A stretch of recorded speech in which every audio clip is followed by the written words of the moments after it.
नमस्कार दोस्तों, जय हिंद, वंदे मातरम। मैं आपके साथ जयसवाल सर। आप सभी का स्वागत अभिनंदन है शिक्षक भर्ती TT family teachers family Jaiswal coaching centre पर, पावर्ड बाय शिक्षा ही प्रकाश है। दोस्तों, इस क्लास में हम बात करने वाले हैं मनोविज्ञान CDP part 2 by Jaiswal sir. आप जानते हैं मनोविज्ञान सीडीपी साइकोलॉजी का पार्ट, शिक्षा मनोविज्ञान, बाल मनोविज्ञान का पार्ट बहुत ही जरूरी होता है। ये मनोविज्ञान जो है ये बहुत इंपॉर्टेंट होता है और इसकी पहली क्लास हम कंप्लीट कर चुके हैं। पहली क्लास हमने टॉप 20 क्वेश्चंस किया था, जिसका आई बटन पे यहाँ पे ऑलरेडी लिंक दे दिया गया है। तो चलिए देर न करते हुए क्लास 2 को कंटिन्यू करते हैं और इस क्लास में भी हम 20 महत्वपूर्ण प्रश्न करेंगे। चलिए, पहला प्रश्न आप लोगों की स्क्रीन पर है। आप लोग भी कमेंट के माध्यम से बता सकते हैं आपने इस क्लास में पार्ट 2 में 20 में से आपने कितना स्कोर प्राप्त किया। पहला प्रश्न है, व्यक्तित्व एवं बुद्धि में वंशानुक्रम में कई भूमिका होती है। नाम मात्र की, महत्वपूर्ण की, आकर्षक भूमिका की या अपूर्वान्माओं की बात करेंगे। ये पहले पार्ट में हमने ये मॉक क्वेश्चन के रूप में दिया था। तो व्यक्तित्व एवं बुद्धि में जो है वंशानुक्रम की जो कई भूमिका होती है वह महत्वपूर्ण भूमिका होती है। यहाँ पे सेकंड वाला ऑप्शन सही हो जाएगा। इसके साथ ही आपका दूसरा प्रश्न आप लोगों के स्क्रीन पर है। प्रश्न पूछा जा रहा है कि मानसिक थकान का लक्षण क्या होता है। शरीर में दर्द होना, तेज व कठिन श्वास आना, असमान व्यवहार होना या ध्यान का केंद्रित ना होना। यहाँ पे सभी कमेंट कीजिएगा मेरे प्यारे प्यारे भाइयों के, प्यारी प्यारी बहनें, गृहिणी जिनका सपना है टीटी एग्जाम को फतेह करना, टीटी एग्जाम में अव्वल आना। मानसिक थकान का जो लक्षण होता है वह ध्यान का केंद्रित होना। अगर आप मानसिकता से थकान है तो आप एक तनाव ग्रसित करेंगे और कोई भी आपका किसी भी काम कर रहे हैं, चाहे स्टडी हो चाहे कोई भी और, आपको ध्यान नहीं करना है, ध्यान ही नहीं लगेगा। मतलब मानसिक थकान आपको उस समय आपको केवल, ठीक है, मानसिक थकान को दूर करने के लिए अपने आप को, ठीक है, जो चीज़ें आप सोच रहे हैं उनसे दूर होना है, ठीक है, मानसिक तनाव को दूर करना है। तो जो सारी चीज़ें हमारे मन में चली होती हैं उनको दूर कर देना है, ठीक है। भगनाशा का सबसे बड़ा आंतरिक कारण क्या होता है। असंगत आवश्यकताएं होती हैं, मानसिक संघर्ष होता है, परिस्थिति होती है या नैतिक आदर्श होता है। सभी कमेंट कीजिएगा। जी हाँ, सभी मित्रों को जय हिंद, वंदे मातरम, इंकलाब जिंदाबाद। जी हाँ, सभी मित्र कमेंट कीजिएगा। भगनाशा का सबसे बड़ा जो आंतरिक कारण, यहाँ पे क्या पूछा जा रहा है, आंतरिक कारण पूछा जा रहा है। तो आंतरिक कारण क्या होता है, मानसिक संघर्ष। सेकंड वाला ऑप्शन सही हो जाएगा। इसके साथ ही आपका अगला प्रश्न है, 4 नंबर प्रश्न स्क्रीन पर है। प्रश्न पूछा जा रहा है कि बालक के व्यक्तित्व को किस प्रकार का अधिगम अधिक प्रभावित करता है। देखिए, आप सभी लोग भावी अध्यापक अध्यापिकाएं हैं, तो बालक के व्यक्तित्व को किस प्रकार का अधिगम, जो बच्चों को आप पढ़ा रहे हैं, सिखा रहे हैं, किस प्रकार का अधिगम सबसे अधिक प्रभावित होगा। प्रयत्न एवं त्रुटि अधिगम, अनुकरण अधिगम हो गया, अंतर्दृष्टिपूर्ण अधिगम हो गया, अनुदेशनात्मक अधिगम हो गया। सभी कमेंट कीजिएगा। जी हाँ, बालक के व्यक्तित्व को किस प्रकार का अधिगम अधिक प्रभावित करता है, तो वह होता है अनुदेशनात्मक अधिगम। जी हाँ, बालक के व्यक्तित्व को जो है अनुदेशनात्मक अधिगम जो है अधिक प्रभावित करता है, अकॉर्डिंग टू अदर ऑप्शंस को देखा जाए तो फोर्थ ऑप्शन यहाँ पर सही हो जाएगा। आई होप सभी प्यारे मित्र अच्छे तरीके से प्रत्येक प्रश्न को अच्छे तरीके से समझ पा रहे होंगे और अपना स्कोर कमेंट बॉक्स में अवश्य यहाँ पे कर रहे हैं। सारी क्लासेस चल रही हैं, चाहे सीडीपी की बात करें, मनोविज्ञान की बात करें, मैथ्स की बात करें, ईवीएस की बात करें, सभी क्लासेस चल रही हैं, सभी ज्वाइन कीजिएगा। प्रत्यक्षण शब्द किसने दिया है। जीन पियाजे जी ने, थांडाइक ने, स्किनर ने, ब्रूनर ने दिया है। सभी कमेंट कीजिएगा। ये आपके एग्जाम पर आया हुआ प्रश्न है, ध्यान दीजिएगा। तो प्रत्यक्षण शब्द किसके द्वारा दिया गया, हम बात करेंगे जीन पियाजे जी। जी हाँ, संज्ञानात्मक विकास की बात करेंगे। अगला प्रश्न है, छठा प्रश्न है, बालक के प्राकृतिक विकास पर बल दिया है, किसने बल दिया है। मॉन्टेसरी ने, स्वेगिन ने, बर्क ने, बिनेट ने। सभी बताइएगा। देखिए, जब भी बालक के प्राकृतिक विकास का बात किया जाए तो एक ही नाम आता है, वह है मॉन्टेसरी पद्धति। इनका मॉन्टेसरी पद्धति के प्रवक्ता कौन है, मारिया मॉन्टेसरी, इन्हीं के नाम से ही पद्धति है। तो बालक के प्राकृतिक विकास पर किसने बल दिया, मॉन्टेसरी ने बल दिया था।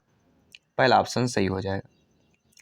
अगला प्रश्न है, सभी जानते हैं अगर शिक्षक भर्ती में जीन पियाजे जी का जिक्र ना हो, ऐसा हो ही नहीं सकता। जी हाँ, कोई भी आप एग्जाम ले लीजिए, टीटी एग्जाम का, शिक्षक भर्ती का, जीन पियाजे जी से प्रश्न आएगा ही आएगा।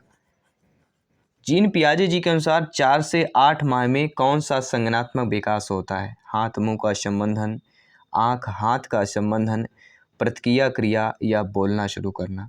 तो जीन पियाजे जी के अकॉर्डिंग जो है 4 से 8 माह में कौन सा संज्ञानात्मक विकास होता है, सभी बताइएगा। तो 4 से 8 माह में संज्ञानात्मक विकास जो होता है वह होता है आँख हाथ का संबंधन। बच्चा आँख देखने लगता है और हाथों द्वारा जो है अपना जिक्र करता है। तो आँख और हाथ का संबंधन जो है 4 से 8 माह में संज्ञानात्मक विकास हो जाता है। 8वां प्रश्न यहाँ पे दिया गया साथियों कि बाल अपराधियों को सुधारने की सबसे पहले बाल बंदी गृह की स्थापना की गई। न्यूजीलैंड में, न्यूयॉर्क में, नॉर्वे पर, नाम्बिया पर। सभी कमेंट कीजिएगा। जी हाँ, सभी मित्रों को जय हिंद, वंदे मातरम, इंकलाब जिंदाबाद। एनर्जी का यहाँ पे जिक्र हुआ है, एनर्जी आना है। अभी आपने सभी लोगों ने देखा होगा हर घर तिरंगा जो हमारे मध्य प्रदेश में अभियान चला, हर घर तिरंगा, ठीक है। तो हमारे राष्ट्र प्रेम, हमारे देश प्रेम को उजागर करती है। हमारे राष्ट्र प्रेम में, ठीक है, एक जो देशभक्ति है वो घर घर पहुंचाने की यहाँ पे जिक्र किया गया है। तो बाल अपराधियों को सुधारने की सबसे पहली बाल बंदी गृह की स्थापना की गई, न्यूयॉर्क पर किया गया था। नोट कर लीजिएगा, संभावित प्रश्न है, सेकंड ऑप्शन सही हो जाएगा। अगला प्रश्न, निम्नलिखित में से कौन सी अधिगम की प्रक्रिया का परिणाम नहीं होता है? नेगेटिव प्रश्न है। देखिए, अधिगम की प्रक्रिया का परिणाम अगर आप कुछ सीख रहे हैं तो आपको ज्ञान प्राप्त होगा। संकल्पना की बात करेंगे, अभिवृत्ति की बात करेंगे, लेकिन ऐसा नहीं कि अधिगम की प्रक्रिया का परिणाम आपका परिपक्वता नहीं होता। अगर आप सीख रहे हैं तो परिपक्वता नहीं है, ठीक है। क्या परिणाम होता है? ज्ञान, संकल्पना और अभिवृत्ति, तीनों ऑप्शंस पॉजिटिव हैं, लेकिन परिपक्वता जो है नेगेटिव हो जाएगा अकॉर्डिंग टू अधिगम की प्रक्रिया पर देखा जाए। अगला प्रश्न है, तुतलाना एक विकार है। अक्सर आप बच्चों को देखते होंगे, सयान भी, ठीक है, हमें आप में अक्सर देखा जाता है तुतलाने लगते हैं, बच्चे में अक्सर देखा जाता है। तो तुतलाना जो एक विकार होता है, विकार आपने पढ़ा होगा, विकार से भी पूछा जाता है प्रश्न, ठीक है। तो ये ध्वनि संबंधी है, उच्चारण संबंधी है, भाषा संबंधी है, प्रवाहशीलता हो जाएगा। सभी बताइएगा, ठीक है। तो गणना संबंधी विकार, बोलना संबंधी विकार, ठीक है, ये सारे विकार पढ़ लेना। 4 से 5 विकार हैं। आगामी एग्जाम में, आगामी पार्ट में हम आपको डिटेल के साथ बता देंगे। तो तुतलाना जो विकार है ये उच्चारण संबंधी आ जाता है, ठीक है, सेकंड ऑप्शन सही हो जाएगा। अगला प्रश्न है, मनोविज्ञान का इतिहास बहुत छोटा है पर इसका अतीत बहुत लंबा है। किसने कहा है? सुकरात, अरस्तु, प्लेटो, एविंगास। सभी बताइएगा। मनोविज्ञान का इतिहास तो बहुत छोटा है, हिस्ट्री बहुत ही स्मॉल है, लेकिन इसका अतीत देखा जाए तो बहुत लंबा है। तो किसने कहा है? एविंगास की बात करेंगे, फोर्थ ऑप्शन सही हो जाएगा। अगला प्रश्न बहुत ही इंटरेस्टेड प्रश्न है कि मनोविज्ञान में संप्रदाय कितने हैं? 5 हैं, 6 हैं, 7 हैं, 8 हैं। सभी बताइएगा। आपका जो कमेंट आता है, आपको जो स्कोर आता है, अपने आप में एक पॉजिटिव, एक सकारात्मक होता है, आपकी एनर्जी को बढ़ाता है। जब आप किसी प्रश्न का कमेंट करते हैं और आपका आंसर सही होता है, आप में एक उत्सुकता जागृत होती है। तो मनोविज्ञान में संप्रदाय कितने हैं? तो मनोविज्ञान में अभी तक आपने पढ़ा होगा 5 संप्रदाय, लेकिन मनोविज्ञान में टोटल 7 संप्रदाय हैं। और ये 7 संप्रदायों, पूरी 7 संप्रदायों और इनके जनक की भी बात करेंगे। पहला आता है संरचनावादी संप्रदाय और इसके जनक आते हैं विलियम वुंट। विलियम वुंट कहाँ के हैं? जर्मनी के मनोवैज्ञानिक। दूसरा आता है प्रकारवाद या कार्यात्मकवादी संप्रदायवादी। इसके प्रवर्तक जॉन डीवी, विलियम जेम्स और एंजेल हैं, जो कि अमेरिका निवासी। अगले की बात करेंगे, तीसरा आता है गेस्टाल्टवादी, जिसे हम समग्र आकृति भी कहते हैं और अवयववाद संप्रदाय का भी करते हैं। इसके प्रवर्तक मैक्स मर्दिवर, कोफा और कोहलर की बात करते हैं। मनोविश्लेषणवादी संप्रदाय के प्रवर्तक सिगमंड फ्रायड है। पांचवा आपका संप्रदाय है सहचरवादी संप्रदाय और इसके प्रवर्तक जॉन लॉक है। छठवां है आपका प्रेरकी प्रयोजनवादी संप्रदाय, इसके प्रवर्तक विलियम मैकडूगल हैं। सातवां आपका है व्यवहारवादी संप्रदाय, इसके प्रवर्तक जॉन ब्रांड्स वाटसन है। ये भी आपको नोट कर लेना है। तो 7 संप्रदायों के बारे में आपने डिटेल के साथ बताया, इनके जनक की भी बात की। किसी भी टाइप से प्रश्न आए, लेकिन आपसे बनना चाहिए आपके स्कोर आउट ऑफ 150 में से 125 प्लस का होना चाहिए। ये प्रण कर लेना है आज से ही। अगला प्रश्न है, बालक की दमित इच्छाएं कैसे मन में जाती हैं? बालक में अक्सर होता है दमित इच्छाएं, जो अक्सर शेयर नहीं करता बच्चा दूसरों से, वो होती है दमित। हम अपना जो हमारी इच्छा है हम अपने अंदर ही रखते हैं, किसी दूसरे व्यक्ति से शेयर नहीं करते। ऐसी इच्छाएं दमित इच्छाएं कहलाती हैं। तो बालक की दमित इच्छाएं जो है कैसे मन में जाती हैं? वह अचेतन मन में जाती है। पहला ऑप्शन सही हो जाएगा। अगला जो प्रश्न है कि अभिप्रेरणा का प्रारंभ होता है आवश्यकता से होता है, चालक से होता है, उद्दीपक से होता है, प्रेरक से होता है। सभी कमेंट कीजिएगा। तो अभिप्रेरणा का जो प्रारंभ होता है, जो शुरुआत होती है, वह किससे होता है? वह चालक से होता है। सेकंड ऑप्शन सही कर लेंगे। अगला प्रश्न है कि अभिप्रेरणा को समाप्त करने वाला शब्द कौन सा होता है? चालक होता है, उद्दीपक होता है, समायोजन होता है या प्रेरक होता है। तो पिछले ऑप्शन में हमने क्या क्या पढ़ा? आवश्यकता, चालक, उद्दीपक, प्रेरक, और कौन एक ऑप्शन नहीं है। तो आप देखेंगे इनमें से एक समायोजन ऑप्शन जो है एक्स्ट्रा आ गया, बाकी सारे वही सेम है। तो अभिप्रेरणा को समाप्त करने वाला जो शब्द होता है वह समायोजन ही होता है। अगला प्रश्न देख लेते हैं। 15 प्रश्न कंप्लीट कर चुके हैं, 5 प्रश्न और करेंगे। टोटल 20 क्वेश्चंस रहेंगे इस क्लास पर। ज़्यादा क्वेश्चंस नहीं कर रहे हैं, धीरे धीरे हम प्रगति की ओर जा रहे हैं, सिलेक्शन की ओर जा रहे हैं, आपके सिलेबस के अकॉर्डिंग ठीक है, कंप्लीट पूरी प्रिपरेशन की ओर बात करेंगे। तो अभिप्रेरणा को निम्नलिखित में से क्या प्रभावित नहीं करती है? देखिए, अभिप्रेरणा में बुद्धि प्रभावित करती है। आपकी जितनी बुद्धि होगी उसके अकॉर्डिंग आपको मोटिवेशन होगा, वो जितनी आपकी समझ होगी।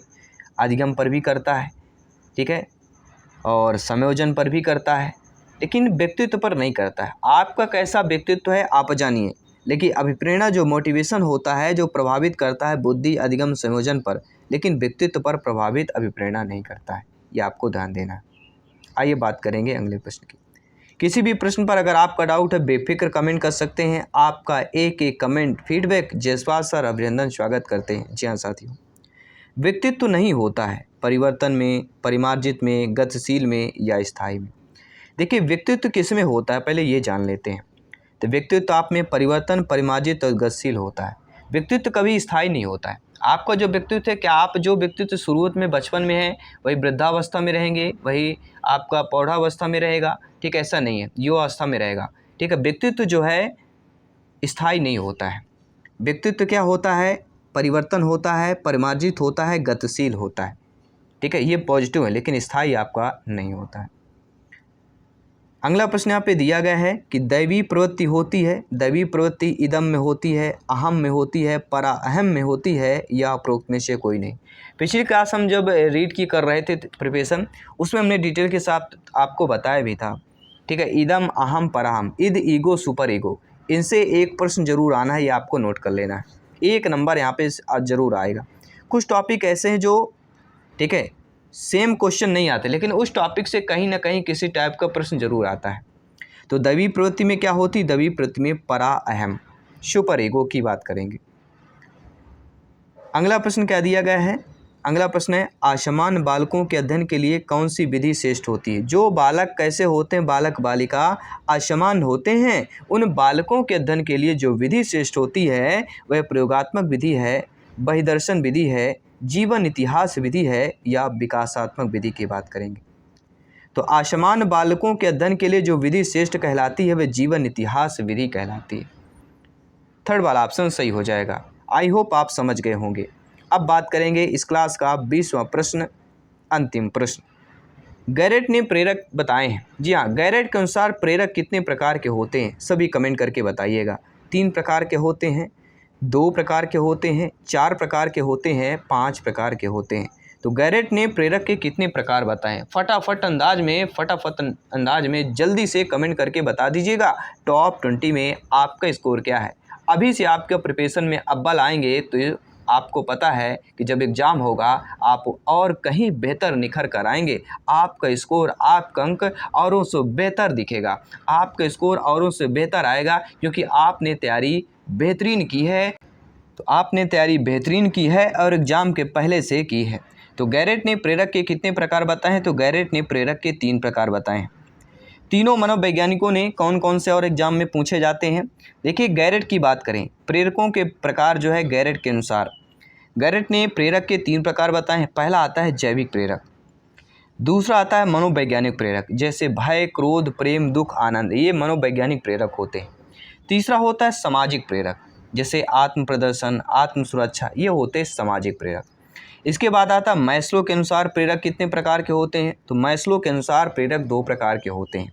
एक होता है जन्मजात प्रेरक, जैसे भूख, प्यास, काम, निद्रा, विश्राम, ये जन्मजात प्रेरक है। कोई भी व्यक्ति अगर जन्म लेगा तो ये क्रियाएं प्रेरक उस पर होगी। दूसरा मैस्लो के अनुसार प्रेरक है अर्जित प्रेरक, जैसे रुचि, आदत और सामुदायिकता। ये हम क्या है अर्जित करते हैं। कोई भी व्यक्ति अर्जित प्रेरक, रुचि, आदत, सामुदायिकता ये व्यक्ति जो है अर्जित करता है अकॉर्डिंग टू मैस्लो। तीसरा पूछा जाता है थॉमसन के कारण। तो थॉमसन के अकॉर्डिंग देखा जाए, थॉमसन के अनुसार जो प्रेरक है पहला होता है स्वाभाविक प्रेरक, जैसे खेल, अनुकरण, सुझाव, सुख प्राप्ति, ये होते हैं स्वाभाविक प्रेरक। दूसरा होता है कृत्रिम प्रेरक, जैसे प्रशंसा, पुरस्कार, दंड, सामूहिक कार्य की प्रेरणा, ये होते हैं।